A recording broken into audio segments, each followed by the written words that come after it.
Yeah. Okay. So it's so crazy. Life is wild, man.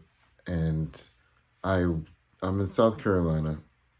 Um, I'm actually in Pawleys Island, South Carolina. I've never been to this area before, but this is where my people are from. My grandfather was born here and then moved up to Camp Lejeune, which if you've seen those commercials lately, to get a job during the post-World War WPA era to get a job, and then had my dad, and he moved away. But like, I'm looking up the white side of the Wigfalls, and it's just a crazy, crazy history. The other part of it is like where I'm staying. I'm staying in a place called Pawley's Plantation, Pawley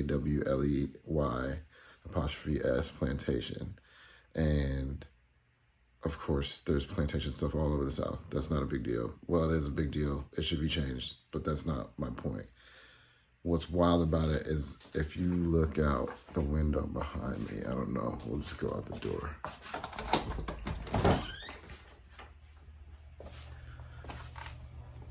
If you look out behind me, you see a golf hole right there, and I'm at a golf course, country club kind of place where you stay. And if you look across there, just across there, right? Just across the hole, and maybe 500 feet further, my family owns some ancestral land that was either given or sold to my great, great, great, great, great grandmother, Mary Ann Wigfall. And so I'm here to kind of handle some business with that this weekend. But in digging into the research, it's just getting wilder and wilder, bro. And so I just kind of wanted to start to document some of this because it could be interesting to people or, be developed into something. Maybe other families are going through this, but it's just, look up Louis Wigfall. If you've not heard of this dude, look him up. I'm going to do some more research tomorrow, and I'll continue to share what I find. But it's wild, y'all. So, gonna document this process. I wasn't initially, but now it's just so interesting that I have to document this. And this was kind of the first step. It was me coming in South Carolina, sort of for my dad, who is not doing well with his health and unable to come. So that's why I'm here in person. Without him, he would have come if he could have, but here for him and for the family to support this process of figuring out what we're going to do with the land that's just over there. But now I'm looking at the history, and I'm going to do some more research and just figure out how all this happened, because the plantation that the Wigfalls owned was like 4 hours from here. So I just found that out. It's in Edgefield, South Carolina. And I'm in Pawleys Island. So how do we get land here? I don't know. It's wild. I'm rambling. I will continue to document and tell you more later. Oh, I also forgot to mention that one of my direct ancestors in a account to one of the people that had enslaved him talked about being the son of a king and having been tricked and then sold into slavery. His name, hold on, I'm gonna look it up, matter of fact, before I just throw this out there. So Matthew Lee Blow is one of my uncles who is part of the family but doesn't have the same name. Come to find out, the Wigfall's slaves were confiscated and then given to other people, one of whom was Richard Blow of Sussex County, which is why some of my family has the last name Blow. And it says August, which is one of the Africans that this is talking about. August probably suffered the greatest loss of all the Africans. According to the descendants of the Blows, after August learned English, he and other Africans related the story of their capture and voyage from Africa.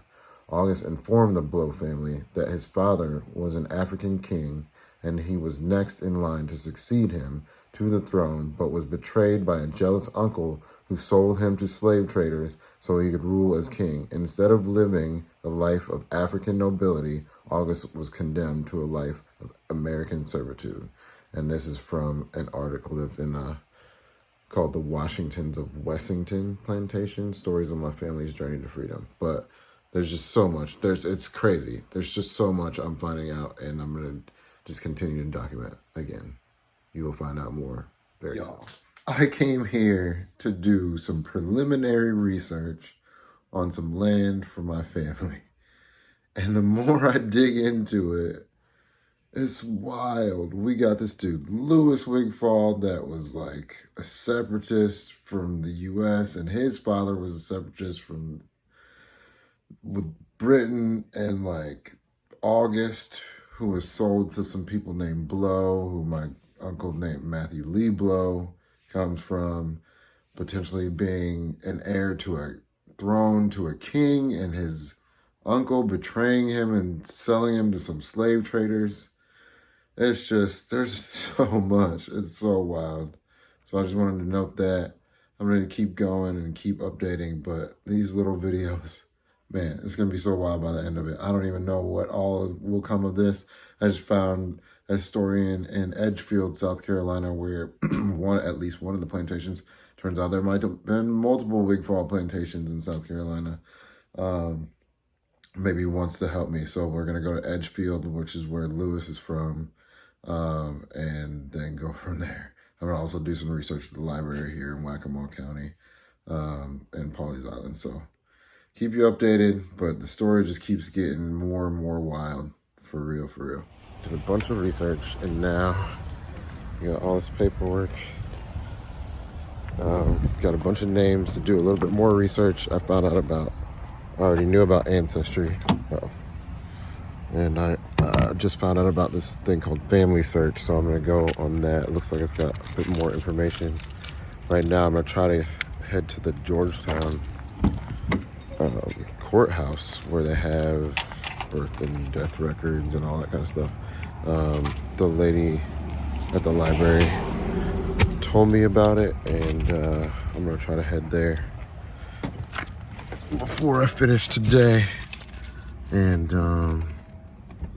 yeah, I can't connect to the lady. Well, I may have found the lady that the land was sold to or given to, but I'm not sure. She has a different last name, not married to this, well, she wasn't married, and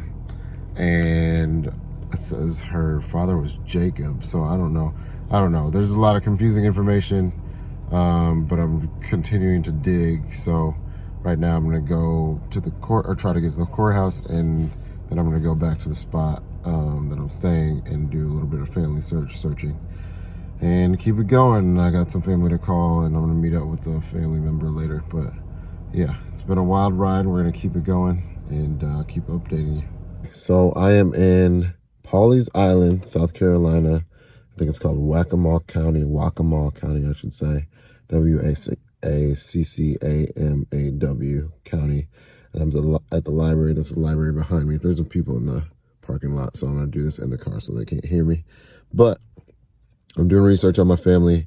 About to go in and try to see what I can find from public record. What I found just from Google yesterday was so wild. So I really need to look more into it. And from here on out, I will continue to keep you updated. We're going to see, what they got on microfiche and things like that, birth and death records. But here at the library, about to go in now and, yeah, talk to you soon. I'm only picking it up because it's already been broken.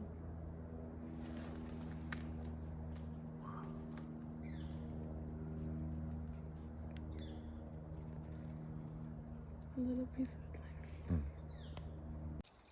Biggest tree on the ancestral land. Wow. Branches like branches of the family. So I'm here at St. Mary AME Church. See you there on Highway 17 in South Carolina. Apparently this church was named after my great-great-grandmother. Mary. So just wanted to come and check it out. Classic church building. There's like a grove over here.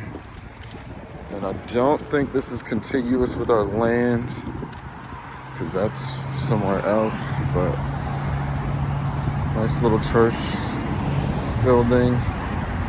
Basketball hoop back there, you see. It's my kind of church. And I guess people would probably park over here. And that's where service is held. Yeah. This St. Mary AME Church, named after Mary Ann Wigfall, my great-great-grandmother. So I'm headed out to the Atlantic Ocean off Pawleys Island, South Carolina. I'm actually on Pawleys Island right now. Behind me, if you can see, there's some water in the background. At the end of that street, there's like little inlets right there. And right now, I'm headed out to the beach. It's gonna be mostly white people, I'm sure. But I deserve to be here too, motherfuckers. Don't stare at me.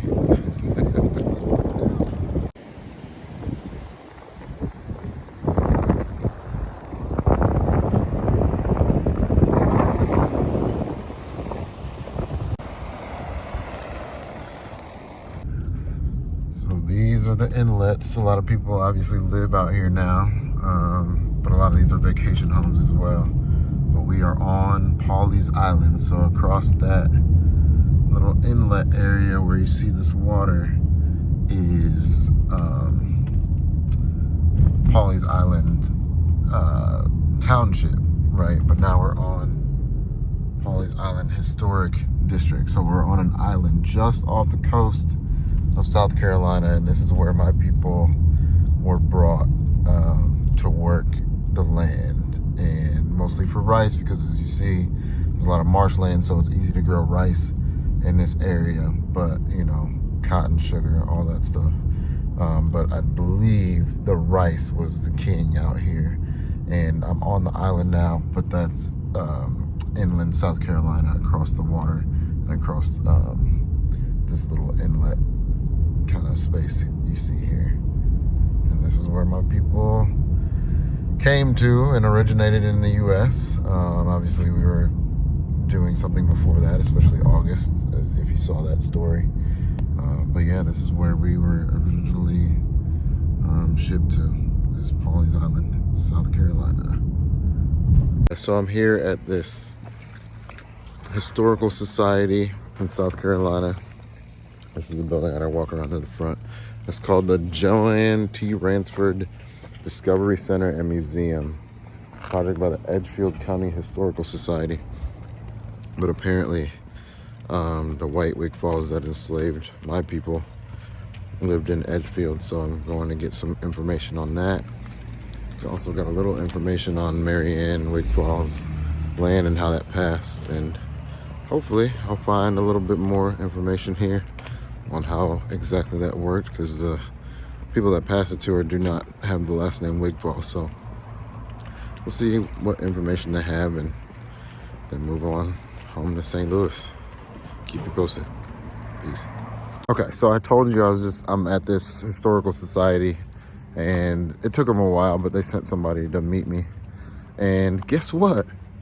The side street right here, I was about to curse, but I'm gonna keep it clean just in case a lot of people see this. But the side street right here, you see the historical society behind me. That's the car, that's the whip. I'm just gonna cross the street here. And then, look, you can still see my car, the white car in the back, Historical Society. Boom, Wigfall Street. Look at that. That's crazy, ain't it? Come to Edgefield, South Carolina. Here's Wigfall Street. Just to a historical society. And right there, next to the society, is Wigfall Street. Now I'm gonna go into the square and try to get some genealogical records from county offices, but that's so wild. Wigfall Street, and I could walk right there. Oh man, so wild. All right, more updates to come. So right now, I am in front of the courthouse where Louis T. Wigfall, white dude, slave owner, or at least son of a slave owner, shot and killed Whitfield Brooks. Not Whitfield Brooks, but Whitfield Brooks's descendant. Basically, apparently stood in front of the courthouse with two guns. Obviously, I can't use my other hand like that, but two guns like this. And he had written an insult about Whitfield Brooks. And then his grandson came to try to defend his name, and he shot him. Told him that if he took the sign down, he'd shoot him. He took the sign down and he shot him. And this is the courthouse where that happened.